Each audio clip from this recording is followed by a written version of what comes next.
So my name's Richard Buchanan. I'm the founder of Fellow Progress, and this is a new kind of format where I'm talking to people in a kind of podcast style. It's called The Deep End is the name. It's kind of an experiment where great conversations that I've had with friends and mentors and people who have taught me great stuff before. We decided to start to capture them. So today, on The Deep End, I'm really pleased to be able to introduce a great mentor and teacher of mine, Jill Tonks. So yeah, Jill, if you don't mind introducing yourself. Rich, well, thanks for having me here and having a conversation. Great. I started life as a probation officer. That was my chosen profession for over 20 years. And then when I trained in the way that you did, that's how we got to know each other. I kind of realized that I was in a straitjacket and I didn't feel that until I kind of stepped away from it. Hmm. So on the back of that, I went self-employed and I now specialize as a resilience and wellbeing trainer, coach and consultant, mainly in the public sector, although I have worked in the private sector too. Okay, great. And that's I met you on Quest, right? So we're both Quest trained therapists. Yeah. When I was, I guess, bright-eyed and bushy-tailed, learning how it all worked, and you were there, and you really helped me get through the course and supported me. And since I've kind of also taken your resilience and well-being in the workplace course, and it's been so useful for me, and I'm sure beneficial for all the people that I'm kind of supporting off the back of it, right? Because it's a great way to get really close to great material and understanding how to start putting together great talks and workshops and stuff specifically for high pressure environments, which is kind of your background, isn't it? You worked in the probation service for a long time. Now, one of the conversations we have often and we talk about a lot is the nature of work, right? And what work means and, what it's becoming and all that stuff. And I think today we wanted to talk a little bit about that, didn't we? So I think what work means and the nature of work, I think it's changed quite dramatically. So you can see a picture in the background, that's my dad. He was kind of the war generation, my Yeah. parents. And for them, steady, secure job, get your career, that's really important, provide for your family, right? Okay, fair enough. And there's a generation coming through who tend to be quite senior now who have that view. But I think increasingly, as we've moved away from the trauma of that event, people want more from work, right? The money is important because we've all got to live, but they want work that kind of ticks the boxes for them in terms of what's important for me, what gets me up in the morning, what stretches me, how do I learn, how do I grow, where's the progression. They want to be managed by people and inspired by leaders. They want to be working in great teams. So I think the meaning of work has changed quite a lot, right, over the years. And if you think about how much time we spend at work, right, it's probably important that it gives us something back rather than just a dollar. Otherwise, you're kind of a work slave, right, which isn't particularly good for our Yeah. health and well-being. Absolutely, and I think the one thing that's always I guess inspired and frightened me with equal measure is the fact that people have become their jobs. So our identities now are so deeply woven into what we are, right, inside work, and I think that creates great passion, and it gives people a great sense of drive. But it can also be It could does. leave us quite vulnerable, right? It can, right? I mean, when I left my chosen vocational career of 20 years, I remember having a moment thinking, all my days, who am I without this job? Because Yeah, I am a probation officer was really important for me. But actually, I think what I've realized is, I'm Jill Tonks. yeah. That's what it's all about and what I do in life. And I'm blessed with an environment now in terms of the way I work that I can do my work my way. And that really works for me. Yeah, and I guess that idea of becoming so enmeshed into your job, right? It feels amazing when things are Yeah. going really well, Yeah. right? Yeah. Yeah. And Yeah. but equally on the other side of that, when things aren't going according to plan, it can feel Yeah. much more intense, right? I think that's kind of I think one of the big shifts in the modern world as well is that idea of um, becoming or judging yourself on how well you perform.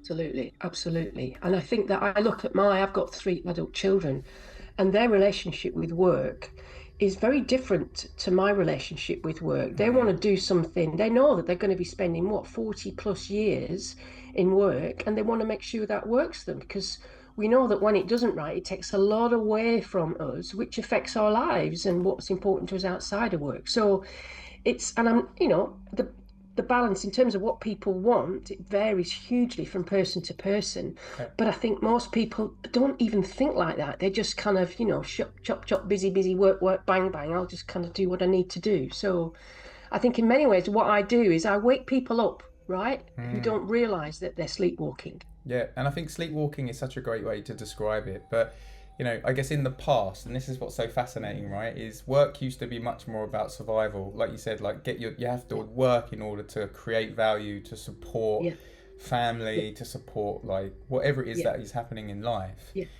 But it's almost now that we've replaced survival with kind of, well, what's my calling? What's my passion? What do I want to do? And it creates a different relationship, doesn't it, to the way we experience work, to the way we experience our career. Does. And I think, I mean, I work in a lot of organisations that are uh, public serving, so providing services. Yeah. And a lot of those staff, they're not in that work for the money, right? Because that's not where the money lies in the Hmm. public sector. But often they've gone into that work and their passion comes from stuff that's happened to them, right? So none of us have had a perfect childhood. Yeah. We've all got stuff. And sometimes very unconsciously, it's that what motivates them, and that lived experience makes them incredibly good at what they do. Yeah. But what we also know is empathy in the brain triggers these mirror neurons, right? So Yeah. we run a simulation of what's happening around us with clients, with managers, with organizational change. Yeah. And if we're not conscious of our own stuff, it gets triggered. Yeah. And that's what leads to fatigue, burnout. And for some people that I work with, actually what's called vicarious PTSD, it has a real impact on them. So, Oh wow. that's often happening under people's conscious radar. Yeah. So talk to me a little bit about vicarious PTSD. That sounds like a really fascinating.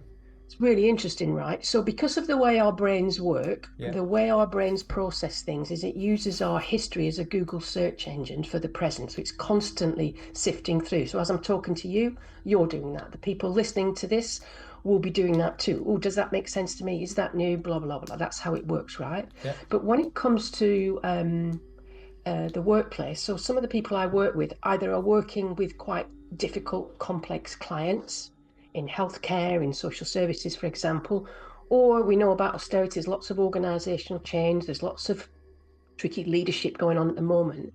And that is what can trigger people, can trigger the old stuff, right? And that can lead to what is called vicarious PTSD. So it's somebody else's trauma that triggers your trauma, and it has that Yeah. effect on you because of the stuff that's in your own history. Does that make sense? Yeah, absolutely. And I think work is really fascinating because it is a social experience, isn't it? Ultimately, but Yeah, it's not a social experience where you get to choose what's happening to you. absolutely, Um, absolutely. and in a lot of cases, it depends on what the kind of culture you're working is in, but it can feel like it is very difficult to navigate that, especially if you have a difficult history, right? And you're Yeah, being triggered in all absolutely, kinds of ways. Yeah, no, absolutely. absolutely. And I guess that thing of like, people kind of not being able to before really choose what they did for a living. You kind of just took the job that was available and you made the best of it. You Um, sort of follow your nose, really, don't you? Generally speaking. yeah, but I guess now we're kind of moving into a different kind of world, aren't we? Where people are getting much higher levels of education. Like the internet is just exploding kind of the ability to be an autodidactic person. Your relationship to work, your relationship to what work is and how you perform work is kind of changing, right? And I guess one of the big subjects that's kind of kicking around at the moment is, this idea that, how far should a person go in their job to prove their value to an organization? And then where are the boundaries and how do we set boundaries? So I guess in that respect, I guess it comes down to how passionate are you, or how much are you kind of willing to put into your performance. So talk about that a little bit, because that comes up quite a lot on your course, doesn't it? The idea of kind of passion and performance. So I think if you think about it, what being at your best as a human being is all about is our ability to regulate ourselves, Yeah. right? We've got this beautiful blob of toe through between our ears, which is a magical bit of kit, right? And when it works well, it's wonderful, which is why we are so evolved as a species. But Yeah. what we know is when it doesn't work so well, when the regulatory function, the front part of the brain, is much reduced by stress and pressure and challenges and stuff like that, Hmm. we go into survival mode. And Yeah. that's when all hell breaks loose. And that's when we're not performing at our best. We get stuck. We can be very judgmental. We can move to sort of negativity and fear. And people can go into fight mode and get quite belligerent or procrastinate. All of those responses to our not us not regulating ourselves affect people's performance at work. Yeah. So people tend to be very self-focused. They're not willing to go that extra mile. So that isn't affects the individual, which affects the team, which ultimately affects the organization, right? And one of the statistics I think I probably shared with you before from an American outfit called the Neuro Leadership Institute, they reckon that when you're on top form, you're 25% more effective and efficient at work. Yeah. Now, that doesn't take long to work that one out. If you're in a team of 5 people, you've got an extra member of staff if your team are on Yeah. top form, Yeah. right? And I think what happens is that most people either think they're working well or on top form and they're not. I didn't realize until I left my job of 20 years in my vocation, I was actually quite burnt out. But Yeah. I didn't want to acknowledge that. I didn't want to accept that. And people get worried in the workplace about opening up about their vulnerability to their managers for fear of being judged about their performance. So I think that if, I mean, we all know, right? When I'm on holiday and everything that's going on in my life is in the distance, I am in a great place, right? So we naturally know how to find that great place. But we only kind of say, well, I'll wait till my holiday, right? That's when I'm going to kind of reset, refocus. And Yeah. actually, there's a lot that we can do on a day-to-day basis to help people, one, recognize what's going on, Yeah. and two, do something with that by way of regulating themselves more effectively. Yeah. It's fascinating, isn't it? How work used to end generally around 5 o'clock, and then life would begin, right? Yeah, Like, yeah, but now it's like, well, work never really quite ends, yeah. so life never really quite begins, and It's all blurry, doesn't it? and we live in this kind of forever grey space of, well, We do. I am my job, and I guess that's the danger of that kind of deep passion, um, Definitely. is it can kind of start to affect us all the time Absolutely. because we never get to We've switch out. got this they've got this working from home thing, right? This blended working practices. I speak to people who are living their best life, Yeah. working from home, into the office a bit, doing their job. Equally, I speak to people who don't want to be at home. They don't like home. They don't like Yeah. the environment. They don't like the atmosphere. Yeah. So that's about what's the right balance for the individual, right, and the organization, I think. So I think the way we work post COVID has changed quite radically. Who would have thought that we'd have this blended working malarkey that we never thought of Yeah. before? Because Yeah. working from home was always like a shirker's paradise, wasn't it, before COVID? I mean, yeah, working from home was it was a bit like getting a day off school, wasn't it? You know, It was. you'd Yeah, watch like morning TV, have a nice exactly. lunch. It's Yeah, not really exactly. like that. I mean, no, working from home it's same but different, right? It's just enables you to take care of more of the things you need to take care of. But I guess coming back to this idea of like, I guess when we work in the modern way, so the kind of point of our conversation today is like, is kind of work working for you, right? And where do you think that kind of statement starts to become positive, and when do you think that statement kind of becomes negative? So what can make work for you? Like, because obviously you're a resilience and well-being expert. Like, what's your perspective on that? Like, I think it's a combination of things. I think one of the most important things in the workplace is who your line manager is, right? all right, So people tend to join organizations but leave their manager. So your manager, your team, really important, right? Because we're used to living in tribes, right? So connection is a really important part of what feeds our resilience and well-being.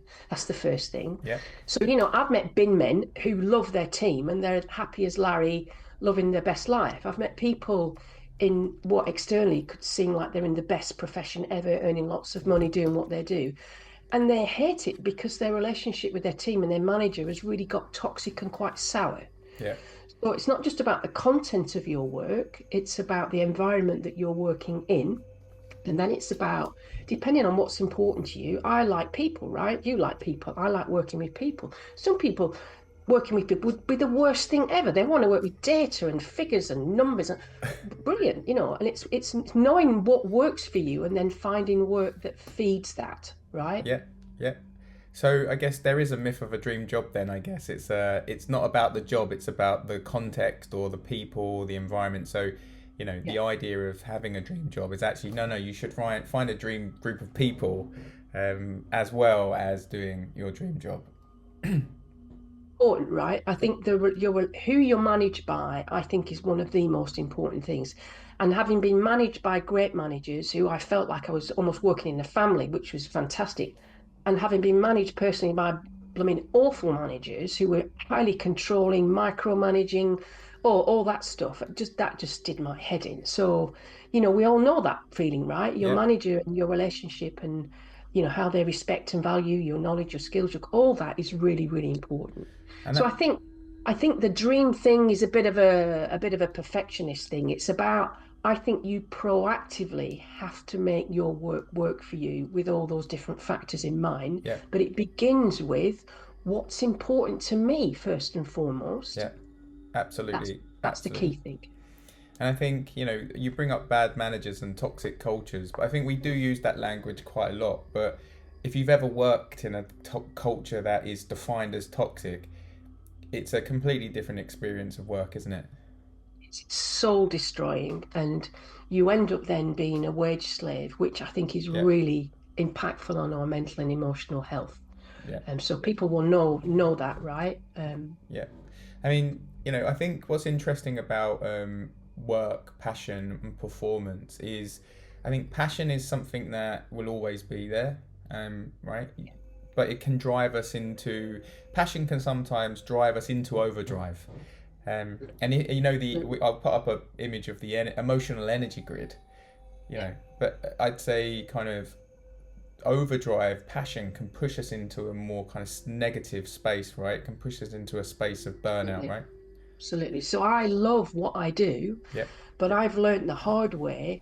I'm just as prone to burnout for positive reasons yeah, as I was to prone out for burnout for negative reasons. So it's yeah, it's about it's about regulating the energy and your sleep and all those other things that help us keep that balance on our resilience and well-being, I think. yeah. And I totally agree with you. And it's a case of, look, passion unregulated Yeah, is as bad as yeah. but it's as bad as just being working too hard, isn't it? Because you're Absolutely, yeah. absolutely. And I come across a lot of burnout in the world that I'm in, and having just read this report that I was talking about, the Mental Health UK Burnout Survey. I'll put a link in the Um, description. the link there's some interesting statistics in there because work is hard, right? Yeah, So 90+ % in that report are really feeling the pressure and stress at work, and that's the way work is, right? It's never going to be anything other than some pressure and some stress. There's no perfect scenario. But I think what happens with burnout is that people get stuck, yeah, right? So then, and they don't know how to unstick themselves, and yeah, that's what affects the culture in teams. So this report's saying that some 3 out of 10 people, just the fulfillment at work just isn't there. So yeah, there's a lot of, so that's 7 people out of 10 aren't finding work working for them.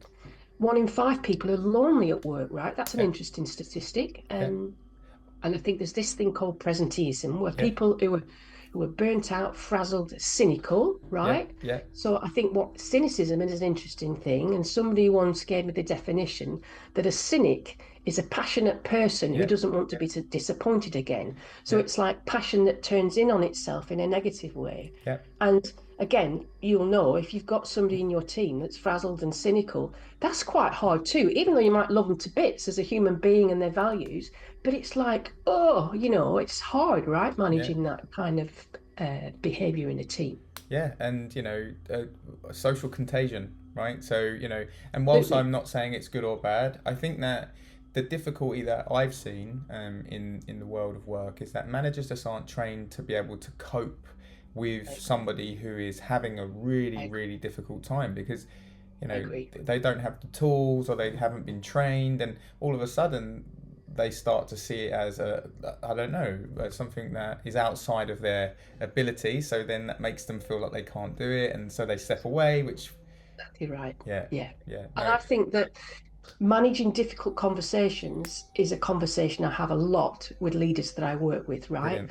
And the most important skill in managing a difficult conversation is managing yourself, right? Yeah. You can prepare as much as you like what you're going to say and how you're going to say it, but you've got to manage your own physiology, your own emotions first Yeah. when you're going into a conversation, because you've got to be able to navigate the to and fro of that conversation. So that comes back to self-regulation, which I think Yeah. is I think is the most important skill.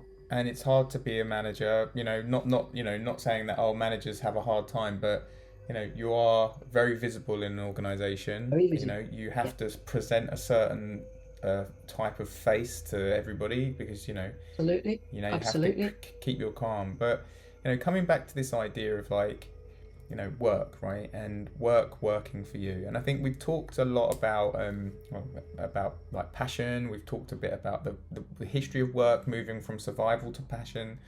And obviously, we want to kind of understand, what it is that makes people feel good about what they do when they go to work every day. Like, we spend 8 hours a day doing something, we might as well at least get something out of it. Absolutely. And we talked a little bit about some of the negative outcomes. I guess just to kind of dial in a little bit more on this kind of like, I guess because the negative stuff is probably where people can get the most benefit, right? Because if it's like, if you feel great about yourself, you don't generally go, you kind of just get on with your life, and you kind of just hit your targets. But like, at a high level, like, why do you think so many people at the moment are so dissatisfied with work, and why work's not working for them? It's not giving them what they need.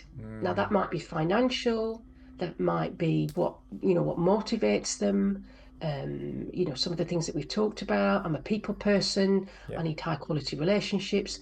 I need to stretch. I need to learn. I know what I need. So I Mm, proactively try to make my work for me. Does it happen like that all the time? No, it's actually a work in progress, right? Because it's not, once it works for you once doesn't mean it's going to work for you for the rest of your days, because the nature of work changes, who's in your team, who your manager is. mm-hmm, So I think it's people not tuning in to when things aren't working for them. mm-hmm, So it's not like one day you're satisfied and the next day you're not. One day it works for you, the next it drifts over a long period of time. And I think that's why we don't see it. I certainly didn't see it when I left my career, my chosen career of 20 years. I only realised it when I kind of stepped away from it. So I think most people aren't aware of it. They just carry on doing what they've always done because, right, we tend to do that as human beings, right? We're yeah. creatures of habit. Yeah. Well, we And just usually it's only when things collapse in a heap yeah. that somebody like me is brought in to do whatever with a team or an Yeah. individual. That's the only time when we tend to notice it, Yeah. because we're drifting, right? Yeah. It's not a straightforward, oh, it what did work then, but it don't work now. Yeah. It's a progressive thing. And I think that's a big part of Raw, isn't it? Which is, Yeah. Raw is very much about prevention and kind of getting involved in organisations and with teams before Yeah. that period where people start to Yeah. You leave. know as well as I do, Rich, because you do what I do for a living. Human beings, we're incredibly capable. We're innately resilient. We can access this capacity, right? It's not Yeah. a unique skill that you and I have. Yeah. A lot of people get in their own way. Mm-hmm. And so it's about helping people to kind of refocus, reconnect with themselves, because that resource is there, but they disconnect with it. And the Yeah. further away you get from making work for you, the more disconnected you are to the skills and capabilities that you've got, I think. So my job is to switch people on, right? I describe myself as WD-40, right? When my car broke down when I was younger, my dad would get his WD-40 out of the garage and spray it on the engine, and the thing would kind of fire up. And I Yeah. think that's what I'm there to do, is to facilitate people to plug back into what's already there so that Okay. they can make work for themselves. Okay, brilliant, brilliant. So, Jill, we've talked a lot about kind of like the history of work. We've talked about passion and identity, and how having a strong identity can be quite powerful, but also unchecked, it can also lead to kind of negative outcomes where we buy into the role, and we start to get into the politics and the drama of everything. And we've also talked about kind of, the negative stuff about the negative aspects of work and dissatisfaction and becoming cynical. But I guess the question is, like, how do we know if our job is hurting us? Like, how do we begin to sense that maybe this isn't a good thing? So I think the best indicators of how things are working for you, we're just focusing on work, right? There's a number of things. I think your energy levels on a day-to-day basis. So how you feel at the end of the day, right? Yeah, How you feel at the start of the week, on a Sunday night, do you have that Sunday satchel feeling that we all used to have when we were going to school? That yeah, kind of gut feeling. And how you are at the end of the week. Oh, you're like, oh, thank goodness that's done. yeah, I've got the weekend, and then it all kicks off again. So those kinds of things. yeah, I think your sleep is a good indicator of, yeah, of how things are. So yeah, I know I've got like a fairly good sleep routine, but when things are troubling me, I either can't get to sleep yeah. or I wake up in the middle of the night and with stuff on my mind. Okay. Or for some people, the opposite is true. They just can't get enough sleep and they just fall asleep in the evening. So your sleep's a good indicator. Yeah, I think the quality of what's happening in here, the quality of emotions, the quality of conversations that you're having with yourself, when we're not in a good place, they tend to be consistently negative, fearful, scared, etc. And also, the people around us, right, will tell us. They can yeah, see what we can't. yeah, And I think the final one is our mind. It's a wonderful bit of kit, as we've talked about, but it sometimes tells us that things are okay when they're not and yeah, aren't okay when they are. yeah. But our body never lies, Great, right? brilliant. So when things aren't working for us consistently, we get the kind of constriction in the body, so a sore back, shoulders, headaches, tricky stomach, those kinds of things. Yeah, Now, this isn't about being in perfect form all the time because that's not doable. But when there's a consistency in those things and you're starting to get really bad headaches or you're starting to get like stomach symptoms, that then you kind of know that there's something going on that needs your attention, right? Because we miss it, I think. yeah. And I think I really agree with you on the body stuff. I think your body won't lie, and if you start to feel tired, or you're starting to get gastro issues, or constantly having a headache, or feeling tight and tense, like all the time, then there might be an opportunity to either speak to someone like us, or go and speak to a therapist, someone who can help with that stuff. Maybe it's work related, maybe it's not, right? But Yeah. at least start investigating it. It's very important. I used to have the Sunday scaries, but I think that's just something that comes with high pressure roles, right? Like, you have to step back into the. It's about being proactively conscious, Yeah, right? If I've got the Sunday night scaries, what's that about? yeah, Is that just one thing that's on my radar? I've got a tricky meeting in the morning or a present or something like that. Or is that something that's consistently happening? Is there a pattern to that? Because they're two very different things, right? yeah, yeah. And I think becoming more intentional about these Good feelings point. and stepping Yeah. into this space with a kind of like, it's not just happening to me, I am able to Yes. observe myself as well. Is quite interesting, taking a bit of a distance from your own experience sometimes, right? Yeah. So I guess, like, if all this stuff is happening, right, we can't always just walk away from our job, right? That's just one, and that's probably one of the reasons why a lot of people get so stressed out by the obligation of financial, or maybe they have responsibility. So, like, why don't we talk about some of the reasons, healthy and unhealthy reasons, that people can kind of justify to themselves? You said people tell them something's good when it's not. Talk a Yeah. little bit about, like, the kind of things that can happen. It's fascinating. Well, we are consistently overstretched, overwhelmed. The blood flow in the brain goes into the survival circuitry, and that's when we disconnect with our skills, our capabilities, our ability to be motivated, to get focused, to get perspective. And that the thinking in the survival brain, the quality of it is very different to what it Mm, is when the prefrontal cortex is online. yeah, So we tend to say things to ourselves like, I don't have a choice, I have to do this, I must keep doing this work. We're reluctant to change.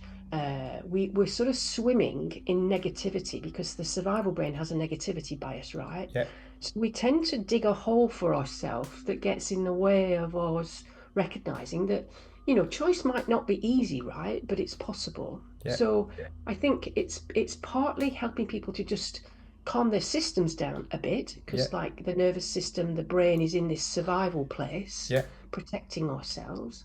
And then once you do that, I think people's thinking, their ability to problem solve, Hmm. work things through. And if they choose to stay in the work that's not working for them, then it's a choice and they can manage the impact of work, right? Or equally, I talk to people who realize, actually, I don't think this work is working for me anymore. Mm, So then we have a conversation about, what are your options and choices, and develop a plan to kind of work towards that.